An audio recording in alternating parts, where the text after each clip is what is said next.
Friends, നമുക്കിന്ന് രാവിലെ കാടമുട്ട റോസ്റ്റ് ഉണ്ടാക്കാം. മുട്ട പുഴുങ്ങുന്നതിന് വേണ്ടി കുറച്ച് വെള്ളം നമ്മൾ തിളപ്പിക്കാൻ വെച്ചിട്ടുണ്ടായിരുന്നേ. ലേശം ഉപ്പ് അതിനകത്തിലോട്ട് ഇടുവാണ്.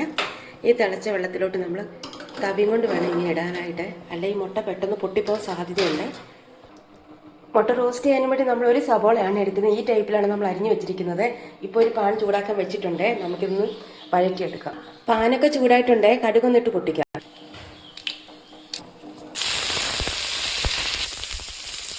സവോളയൊക്കെ ഇട്ടിട്ടുണ്ട്. നമുക്ക് ലേശം ഉപ്പും കൂടി ഇട്ടേക്കാം. ഇനി നന്നായിട്ടൊന്ന് ഇളക്കാതെ കുറച്ച് വഴറ്റിയെടുക്കണം. ഇത് ഒന്ന് വഴന്ന് എല്ലാം പുഴുങ്ങി പൊളിച്ച് വെച്ചിട്ടുണ്ട്. ഇനി വഴറ്റി വെച്ച് സവോളയ്ക്കകത്തിലോട്ട് 1 ടീസ്പൂൺ മല്ലിപ്പൊടി,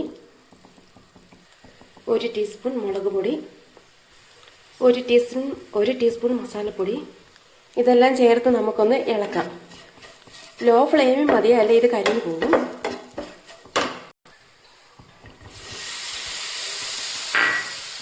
നമ്മുടെ കാടമുട്ട റോസ്റ്റൊക്കെ റെഡി ആയിട്ടുണ്ട്.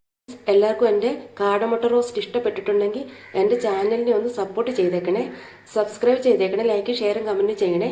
അപ്പോൾ അടുത്ത വീഡിയോ ആയിട്ട് നാളെ കാണുന്നതായിരിക്കും. Thank you all.